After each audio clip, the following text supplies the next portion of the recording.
friends, so today I'm here to do my September book haul. I thought I'd get started with the books from NetGalley that I have recently been approved for. So let's get my little lists.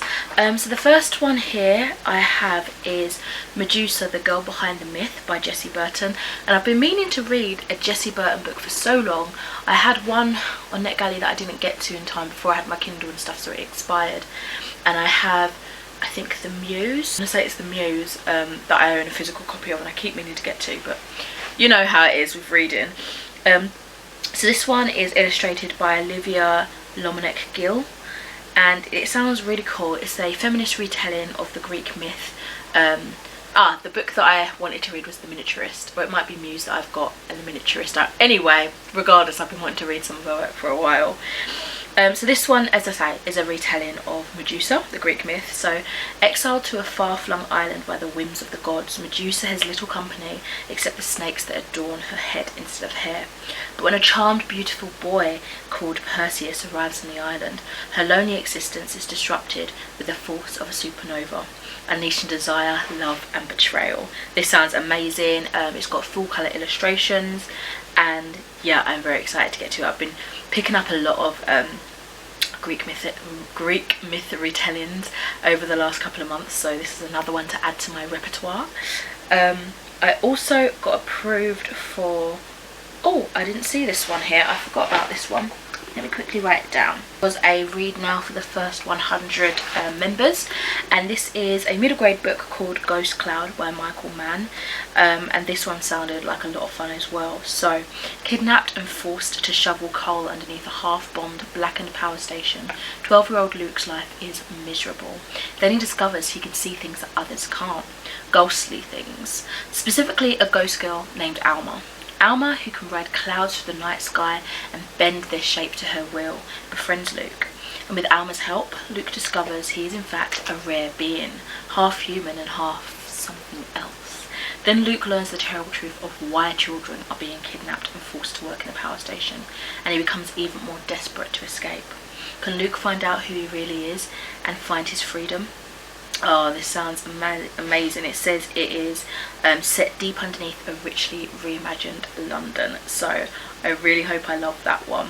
Also, if my shirt looks damp, because I should probably mention that, I was making a cup of tea, and before I boiled the kettle I was putting water in the kettle, and as I went to put it on the top part of it, I sort of misjudged how high the counter was and smacked it in, so water fell all over me. It was cold water, it wasn't boiled or anything yet, but just so you know why my half here is damp. Okay, the next book that I have requested and accepted from NetGalley is A Dog Park by Sophie Oxenon, I want to say. This one sounds like a little bit eerie. It is set in Helsinki, 2016. Olenka sits on a bench watching a family play in a dog park. A stranger sits down beside her. Olenka startles. She would recognise this other woman anywhere. After all, Olenka was the one who ruined her life. Those are the first lines that really had me hooked. And this woman may be about to do the same to Olenka. Yet, for a fragile moment, here they are, together, looking at their own children being raised by other people. Oh, so it says it moves seamlessly between modern-day Finland and Ukraine in the early days of its post-Soviet independence. Dog Park is a keenly observed, dark and propulsive novel set at the intersection of East and West, centred in a web of exploitation and the commodification of the female body. Apparently it brings fearless psychological acuity to this captivating story about a woman unable to escape the memory of her lost child, the ruthless powers that still hunt her, and the lies that could well end up saving her. Oh, that sounds really cool. Right. Next I have this one called, it was a really striking cover, the title was really intriguing, so I was like, let me see what this is about. And this one is called Today a Woman Went Mad in the Supermarket by Hilma Wolitzer, I want to say. And this one is, it says another day, and then another, and another, and another. It seems as if it would all go on forever in that exquisitely boring and beautiful way, but of course it wouldn't. Everyone knows that. In this collection, Hilma Walzer invites us inside the private world of domestic bliss, seen mostly through the lens of Pauline and Howard's gloriously ordinary marriage. From hasty weddings to meddlesome neighbours, ex-wives who just won't leave, to sleepless nights, worrying about unanswered chainmail, Walzer captures the tensions, contradictions and unexpected details of daily life with wit, candour and an acutely observant eye. It's including stories first published in magazines in the 1960s and 1970s, alongside new writing from the author who is now in her 90s. It reintroduced a beloved writer to be embraced by a new generation of readers. That sounds really cool. Next up I have Carefree Black Girls, a celebration of black women by Ziba Belay. And this one says, in 2013, film and culture critic Ziba Belay was one of the first people to coin the viral term #Carefree Black Girls on Twitter. As she says, it was a way to carve out a space of celebration and freedom for black women online. In this collection of essays, Belay expands on this initial idea by delving into work and lasting achievements of influential black women in pop culture, writers, artists, actresses, dancers, hip-hop stars, whose contributions often come in the face of bigotry, misogyny and stereotype. Belay celebrates the strength and fortitude of these black women, while also examining the many stereotypes and rigid identities that have clung to them. Sounds awesome. And the last NetGalley book I have to share with you is Seesaw by Timothy Orgini. And this one says, a recovering writer, his first novel having been littered with typos and selling only 50 copies, Frank Jasper is plucked from obscurity in Port Jumbo in Nigeria by Mrs. Kirkpatrick, a white woman and wife of an American professor, to attend the prestigious William Blake program for emerging writers in Boston. Once there, however, it becomes painfully clear that he and the other fellows are expected to meet certain obligations as representatives of their cultures. His colleagues, veterans of residencies in Europe and America, know how to play up to the stereotypes expected of them, but Frank isn't interested in being the African writer at William Blake. And anyway, there is another fellow, Orongo Okello Kambuma, who happily fills that role. Eventually, expelled from the fellowship for non-performance and non-participation, Frank Jasper sets off on a trip to visit his father's college friend in Nebraska, where he learns not only surprising truth about his father, but also how to parlay his experiences into a lucrative new career once he returns to Nigeria as a commentator on American life. So apparently it's an energetic comedy of cultural dislocation with a refreshing and hugely enjoyable act of literary rebellion. So that sounds really interesting. I hope I appreciate it, because I feel like it could be one that kind of goes over my head, but I hope that's not the case. Anyway, on to all the physical books that I purchased during September. You'll be surprised to know that I didn't really get any books for my birthday. I didn't really ask for any, to be honest, so yeah, that's like the first, I would say, but that was a weird experience. Nevertheless, of course, I have gone ahead and bought myself books, because how could I not? Right, let me just get myself situated and put my little reading journal away. So these are in no particular order or anything like that. I'm just going to pluck some stuff out of the bag. Let's see. So in Waterstones, no, sorry, W.H. Smith, when I was spontaneously in a trip to Bristol, which was a lot of fun. I think I ended up tagging those clips on the end of my birthday vlog, so that will be up at some point. But it was in a W.H. Smith. We stopped off at a service station to get some food, and I picked up these two books. So I have Allen Ginsburgs' How Kaddish, why can't I speak? How Kaddish and Other Poems, and this says, beat movement icon and visionary poet Allen Ginsburg broke boundaries with his fearless pyrotechnic verse. This volume brings together the poems that made his name as a defining figure of the counterculture. They include the apocalyptic Howl, which became the subject of an obscenity trial when it was first published in 1956, the moving lament for his dead mother Kaddish, the searching indictment of his homeland America, and the confessional mescaline, dark, ecstatic and rhapsodic. They show why Ginsburg was one of the most influential poets of the 20th century. I've never heard of this poet or any of this, so I thought, well, I saw it, let me give it a go. So we shall see how I get on with that one. And I also picked up, because it was like a buy one get one half price, I picked up this one which I've I think it's a new release, I'm pretty sure I've seen this cover, and it's Bernice L. Mcfadden's Sugar. So we're following a young and confident Sugar, who arrives in southern town of Bigelow, hoping to start over. Soon Bigelow is alight with gossip and suspicion, and Sugar fears her past is catching up with her. Then she meets Pearl, a woman trying to forget her own traumas. As these next door neighbours become unlikely friends, they wonder if their lives could finally be changing for the better. But small towns have long memories. This random one here now, I was in a sex shop with my friend, and they gave us this, well, they gave me this. Apparently they were rooting around for the bondage books. Apparently I look like a bondage kind of person, and this is from Pulse and Cocktails, and it says Bond Over Bondage, and it's lit. I can't show you these pages because I feel like it might get me in trouble, but it's basically all about bondage, where to begin, how to do it, and that sort of thing. So this might be an exciting read. Alright, I'm just going to grab the books to the side here now. I popped into another WH Smith when I was posting a return order, and I picked up these two books because they were also on offer for £4 and £5 in clearance. So I know nothing about them, but I recognise this cover, and I've been wanting to collect more of these science fiction masterworks anyway, so I thought, well, I might eventually get to this one, might as well pick it up now. This one's Venor Vinge's A Fire Upon the Deep. As I said, I don't really know anything about this. I didn't even look at the synopsis when picking this up, but here we go. It says, millennia hence, an unknown force has partitioned space into zones of thought which dictate a mind's potential, from superintelligence in the transcend to the limited minds of the unthinking depths. When an ancient transcendent artifact is used as a weapon, an awesome destructive power is unleashed. Fleeing this threat, a family of scientists is captured, that sounds spelt weird, by an alien race with a harsh medieval culture. A rescue party is assembled to retrieve them, and a secret that may save the rest of interstellar civilization. Ooh, okay, let's see if I can dip my toes into this. It looks like a hefty one, so when I get to it eventually, it might take me a while. And then this one here is a chunky middle grade, and this is, I believe, the first book in, what was the series called? The first book in the Wildwood Chronicles, right there. So this is Wildwood by Colin Milloy, with illustrations by Carson Ellis. And this one says, Prue McKill is keeping out trouble, or trying to.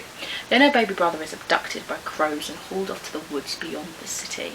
It is up to Prue to bring him back. On her mission, she is plunged into the world of Wildwood, where she meets more trouble and magic than she had ever thought possible. This sounds so much fun. I've been looking for stories that kind of give me the same vibe, or a similar vibe of the, oh my god, what is happening to my voice, of the what's it called? A Sprinkle of Magic? What are these books called? I can't remember now. They're good books as well. Well, that series that I enjoy, and this kind of gives me that sort of vibe, so we shall see. Whew.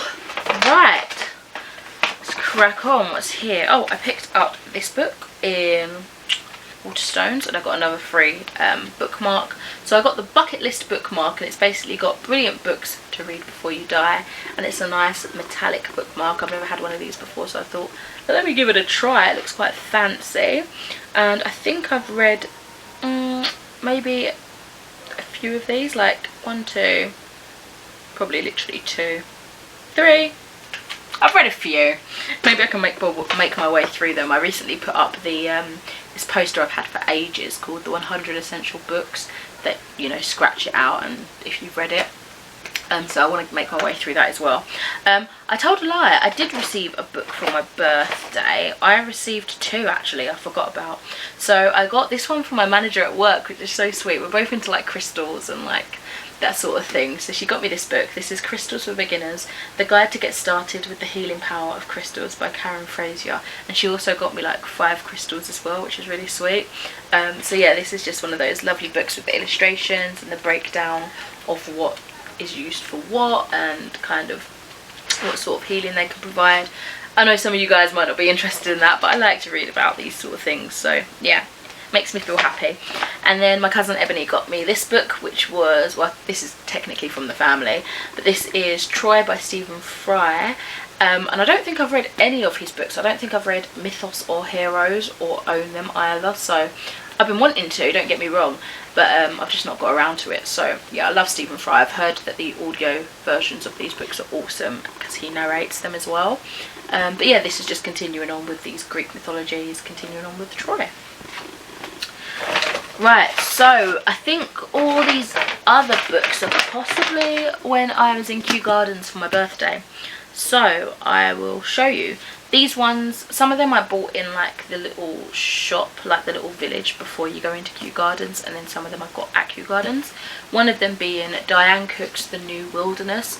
I believe, yeah, this was shortlisted for last year's Booker Prize. And I wasn't really, I was kind of interested in picking it up, and then I saw Jess from Sunbeam's Jess not really enjoy it so much, so I was like, I might leave off of it now. But then I saw that it was reduced to £8.50. And I picked it up. I thought, let's give it a go. But I can't even remember really what it's about. So let's see. Okay. Bee's 5-year-old daughter Agnes is slowly wasting away. The smog and pollution of the overdeveloped, overpopulated metropolis they call home is ravaging her lungs. Bee knows she cannot stay in the city, but there is only one alternative, the wilderness state. Mankind has never been allowed to venture into this vast expanse of untamed land until now. Bee and Agnes join 18 other volunteers who agree to take part in a radical experiment. They must slowly learn how to live in the unpredictable, often dangerous wilderness, leaving no trace on their surroundings in their quest to survive. But as Agnes embraces this new existence, Bee realises that saving her daughter's life might mean losing her in ways she hadn't foreseen. Oh, it sounds kind of eerie. It's a piece of literary fiction, but it's kind of reminding me of this series that I'm currently reading, the Rampart trilogy, but I think this might do things that couldn't do, possibly. We'll have to see.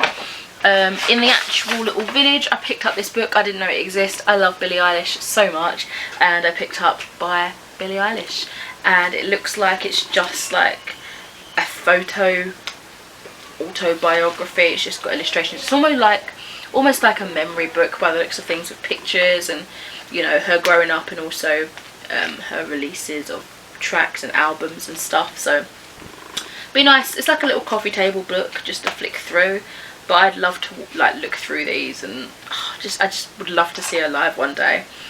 Yeah, there's not a lot of text at all, but some of them have a little bit of context to what's being shown. Yeah, there is that one. It's stunning. I love it. I love it. I really do. And in that same shop, I picked up Angela Y. Davis's Women, Race and Class. As you guys know, I've been reading a little bit more into like feminism, specifically, whoa, I can't talk, in regards to black women. So yeah, this one says, ranging from the age of slavery to contemporary injustices, this seminal history of race, gender and class inequality offers an alternative view of female struggles for liberation, tracing the entwined histories of the abolitionist and women's suffrage movements. Davis examines the racism and class prejudice inherent in so much of white feminism, and in doing so brings to light new pioneering heroines, from field slaves to mill workers who fought back and refused to accept the lives into which they were born. Okay, and then I got, oh my god, I'm slipping off my beanbag. I got 3 more books from inside Kew Gardens itself. I almost forgot about these ones, how exciting. So I got Virginia Woolf, Kew Gardens. I had never read a Virginia Woolf book before, and it seemed to fit in to get this one. Also, we saw this structure and it's so beautiful up close. Like, there's dragons on it, and it just is very amazing to look at. I think it's like inspired by imperial Chinese era, and I heard someone saying it was actually like a waiting station. It looks very majestic and almost like it could be like a place of worship, but that's what I heard someone passing by say. But yeah, this says, the charming short story by one of the greatest literary figures of the 20th century, Virginia Woolf, is set on a hot July day in Kew Gardens. Woolf creates an impressionistic world with snippets of conversation, wandering thoughts and sparks of colour.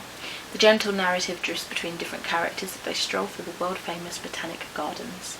And apparently this was originally published in 1921, but this edition contains delightful new illustrations by Livy Mills to accompany the text. Might give that a read in a minute actually, it's tiny. I also picked up, oh, and I got a little couple of bookmarks. This says Woodland Folktales of Britain and Ireland by Lisa Schneiderl, I want to say. And the back says this: I love fairy tales, I love retellings, I love myths, you guys know this, so very excited for this one. Once upon a time, most of Britain and Ireland was covered in woodland. Many of the trees have been cleared, but our connection with the wildwood remains. It is a place of danger, adventure and transformation, where anything could happen. Here is a collection of traditional folk tales of oak, ash and thorn, I was going to say in horror, where did that come from? Of hunting forests and rebellion, timber and triumph and battle, wild ghosts and wood roses. Lisa Schneiderl retells some of the old stories and relates them to the trees and forests and the landscape of our islands today. And then I have Weird Woods, Tales from the Haunted Forest of Britain, and this is just collected and edited together by John Miller. So this one says that woods play a crucial and recurring role in horror, fantasy, the gothic and the weird. They are places in which strange things happen, where it's easy to lose your way. Supernatural creatures thrive in the thickets, trees reach into underworlds of pagan myth and magic. Forests are full of ghosts. Living the path through this realm of folklore and fear are 12 stories from across Britain, in tales of whispering voices and maddening sights from deep in the Yorkshire Dales to the ancient hills of Gwent and the eerie quiet of the forests of Dartmoor. Immerse yourself in this collection of classic tales celebrating the enduring power of our natural spaces to enthrall and terrorise your senses. This sounds amazing. I absolutely love this cover, it's so cool. And then lastly, I got 4 books in Waterstones when I was up near Waterstones recently. This one I picked up is one of the quick reads. I don't know if have I read one of these quick reads before? I might have done from the library, but it is Candice Carty-Williams' book and I loved her book Queenie, so I wanted to read this, and this was only £1, so it's Notting Hill Carnival, a West Side Story. I really enjoyed West Side Story. I remember watching it in my music GCSE class and loved it. It was so cool to see that live actually. And Notting Hill Carnival is something that I've wanted to attend. I don't know if my anxiety will necessarily let me, but I would love to one day. And this is a story kind of blending those two together. So it says, Sapphire is the hot-headed leader of Red Roses in an area where gang loyalty is all that matters. But after a tragic event, Sapphire vows to leave her old life, friends and her gang behind. Life without the Red Roses and the violence that always followed them is certainly quieter, to say the least. When she meets a boy called Apollo on her way to Notting Hill Carnival, she feels something she's never felt before. She thinks he could be the one. That's until she discovers he's a member of a rival gang, the Gold Teeth. Will she ever escape her past with the Red Roses? And how many lives will be ruined until she does? I love those names as well, Sapphire and Apollo. Those are names that I would like name my little hamsters and stuff when I had them, and like when I used to pretend and write stories and play with my dolls, I'd call them names like that, and I don't know, I adore that. I picked up this, which I think is a new release. This is Kat Jarmon's River Kings, the Vikings from Scandinavia to the Silk Roads, and it's a bit of like, what did you call it, like historical writing? What do they call it? I swear there's a term for it. Anyway, in 2017, Kat Jarmon came into possession of a small orange bead. Her investigation into its origins would cast radical new light on the Vikings, from the surprisingly extensive Scandinavian forays into the east to the dominance of a global slave trade running between the Silk Roads and medieval Britain. This is a major reassessment and a thrilling investigative story, that's it, historical investigation, revealing both the world of the Vikings and the cutting-edge forensic methods we use to understand them. So I think this might be a bit dense, but I'm excited to try it out. Again, I love that history base, and with all these retellings and reimaginings, sometimes the truth gets a bit lost when they try and give other characters in history different perspectives, and it becomes a bit like more entertaining. And yes, they may have thought that, but sometimes the factual side can get lost. So this hopefully will help me in this instance. Okay, and this book I've been wanting to get to for ages. I ended up reading Lanny before this one. I was on the hunt. I was determined to get to this, and this is Grief is the Thing with Feathers by Max Porter. And actually, funnily enough, not too long after I bought this, I saw Gemma from Read a Book Gem talk about this, and she was kind of mentioning a little bit more about it, and it's about, you know, trauma and grief and losing someone's mother and stuff. And I was like, oh my gosh, I feel like I'm in a place now where I could possibly read this and not be too like traumatized. But we shall see. I feel like I'm in a better place, but we shall see. So where is the synopsis for this one? I think it's on one of the French flaps. Yes, it is. It's difficult to do with a cup of tea in one hand. So yeah, it says, in a London flat, two young boys face the unbearable sadness of their mother's sudden death. Their father, a Ted Hughes scholar and scruffy romantic, imagines a future of well-meaning visitors and emptiness. In this moment of despair, they are visited by Crow. Antagonist, trickster, healer, babysitter. The sentimental bird is drawn to the grieving family and threatens to stay until they no longer need him. This extraordinary debut, full of unexpected humour and emotional truth, marks the arrival of a thrilling and significant new talent. I adored Lanny. I'm hoping to adore this one. It also reminds me, just that idea of threatening not to leave until they no longer lead him, reminds me of Nanny McPhee in a way. And she was kind of all those things, like the children didn't have a mother, and the dad was like dating all these women, if I can remember, that were just not a good fit, like they weren't family orientated, and he had like a load of children. They needed a babysitter, they needed a caregiver, they needed like someone to teach them stuff. I feel like this gives me Nanny McPhee vibes, so probably more sad. We shall see. And the final book I got, I want to say I saw Sunbeam's Jess talk about this one, and this is Till, I believe, and this was shortlisted for the International Booker Prize of last year as well. And this is by Daniel Kelman, I think, and it's translated by Ross Benjamin. Oh, and it says here, in a village like every other village in Germany, a scrawny boy balances on a rope between true trees. He practices in the forest at night where the cold woman whispers and goblins roam. When he comes out, he will never be the same. Till will escape the ordinary villages. In the mines, he will defy death. On the battlefield, he will run faster than cannonballs. In the courts, he will trick the heads of state. His journey will take him into the heart of a never-ending war. With macabre humour and moving humanity, this story lifts this legend from medieval German folklore and enters him on the stage of the 30 Years' War.